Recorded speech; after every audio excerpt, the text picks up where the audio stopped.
आज का हमारा टॉपिक है एनएसएड।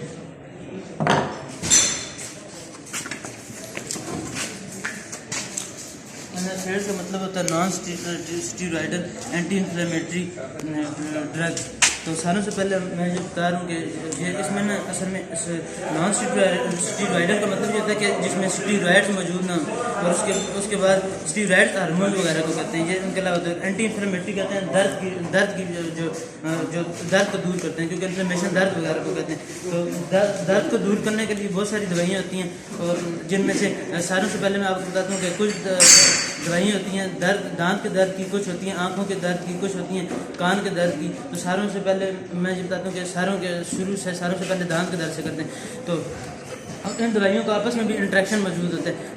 जो दांत के दर्द की होती है तो उसमें एक आ जाती है एनसिड, आ जाती है गोली एनसिड, और उसके ये दांत के एनसिड जो होती है ये दांत के दर्द को दूर करती है। और इसके साथ बाज़ का जो, क्योंकि हम जब दांत के दर्द की दवाई लेते हैं तो हमारे दांत का दर्द खत्म हो जाता है, लेकिन एक हफ्ते के बाद दोबारा वो दांत का दर्द शुरू हो जाता है। तो इसलिए फिर डॉक्टर जो होते हैं वो दांत के दर्द के साथ फिर इन्फेक्शन की भी गोली दे देते हैं, जिसे अमॉक्सिल कैप्सूल कहते हैं। जो जब दांत के दर्द की गोली देते हैं साथ अमॉक्सिल देते हैं। अब इसके साथ यानी एंटीबायोटिक की इंट्रैक्शन होगी।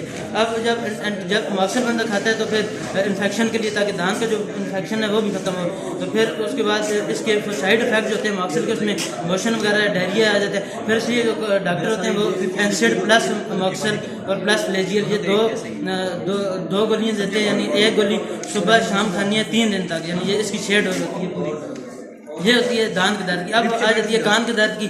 कान के दर्द की जो दवाइयाँ होती हैं उनमें आ जाती है ड्रॉप्स वगैरह आ जाते हैं, जिस तरह लेडोस्पोरिन हो गया, ओटोस्पोरिन हो गया, सोडा ग्लिसरीन हो गया। उसके बाद आ जाती हैं मसल के, हमारे जो मसल वगैरह के दर्द होता है, खिंचाव वगैरह होते हैं, उसके लिए टैबलेट होती हैं मूवैक्स। मूवैक्स आ जाती है, ये यानी मसल को रिलैक्स करती है, फिर मसल का जो दर्द होता है वो ख़त्म हो जाता है।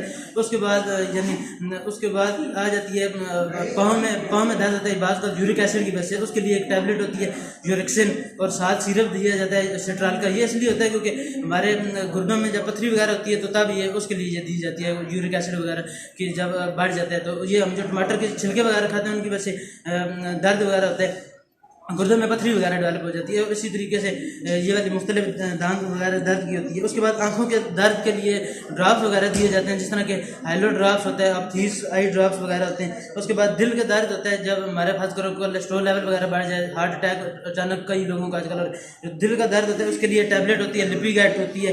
उसके बाद लोप्रीन वगैरह होती है। ये कोलेस्ट्रॉल लेवल को कम करती है। लोप्रीन भी एस्पिरिन है असल में। जो उसके बाद जो इसकी क्लासिफिकेशन है वो होती है तकरीबन 4 क्लासिफिकेशन है, 3 क्लासिफिकेशन। एक है केमिकल क्लासिफिकेशन ऑफ एनएसएड्स, एक होती है classification according to half life, और एक इसकी तीसरी क्लासिफिकेशन है अकॉर्डिंग टू कॉक्स यानी साइक्लोऑक्सीजनेस सेलेक्टिविटी के हिसाब से। जो केमिकल क्लासिफिकेशन है उसमें एक आ जाती है कार्बोक्सिलिक एसिड, और एक आ जाती है इनोलिक एसिड, और यानी मैं लिख देता हूँ केमिकल क्लासिफिकेशन में इसकी जो आ जाती है वो होती है कार्बोक्सिलिक एसिड,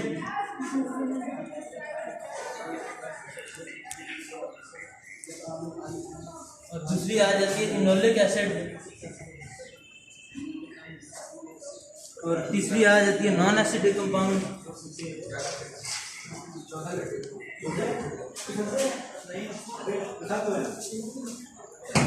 और उसके बाद इसमें जो केमिकल क्लासिफिकेशन में कार्बोक्सिलिक एसिड में जो मेन इंपॉर्टेंट है वो है एस्पिरिन। एस्पिरिन का फार्मूला मैं लिख देता हूँ, लेकिन हाँ एस्पिरिन का चलो मैं आपको फार्मूला इधर लिख देता हूँ।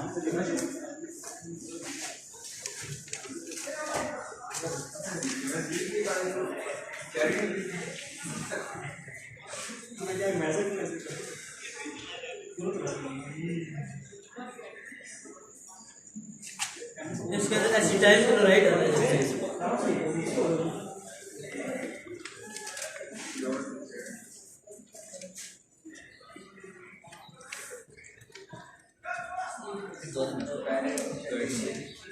ये एस्पिरिन होती है। तो उसके बाद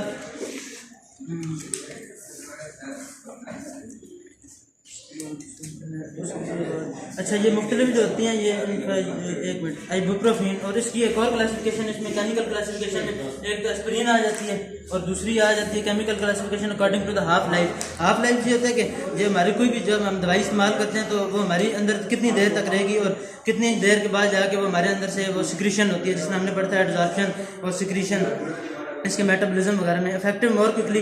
जो दूसरी क्लासिफिकेशन है हाफ लाइफ के हिसाब से, उसमें दो चीज़ें आ जाती हैं। कुछ ऐसी दवाई होती हैं जिनकी हाफ लाइफ कम होती है और कुछ ऐसी दवाई होती हैं जिनकी हाफ लाइफ ज़्यादा होती है। तो जिनकी हाफ लाइफ कम होती है उनमें सारों से जो मेन आ जाती है वो है डिक्लोफेनेक। डिक्लोफेनेक में यानी जब हमारे घुटनों वगैरह में या दर्द होता है इसमें डिक्लोरान आ जाती है। डिक्लोरान एक होती है कैफ्लाम गोली होती है, इसमें डिक्लोफेनेक सोडियम और डिक्लोफेनेक पोटेशियम आ जाती है। कुछ होती हैं गोलियाँ बेफ्लाम और कुछ होती हैं कैफ्लाम। एक कैफ्लाम गोली है 80 रुपये की डब्बी है और वो मल्टीनेशनल कंपनी की है और उसका डिक्लोफेनेक पोटेशियम या डिक्लोफेनेक सोडियम इसका फार्मूला है। और उसी में एक और गोली है वो बेफ्लाम आ जाती है। फार्मूला दोनों का सेम है, लेकिन जो बेफ्लाम होती है वो लोकल कंपनी की, इसलिए वही डब्बी जो होती है वो 20 रुपये की मिल जाती है। हाफ लाइफ ये होती है कि जो दवाई है वो कितनी देर तक हमारे अंदर रहेगी और कितनी देर के बाद जाके वो एक्शन परफॉर्म करेगी।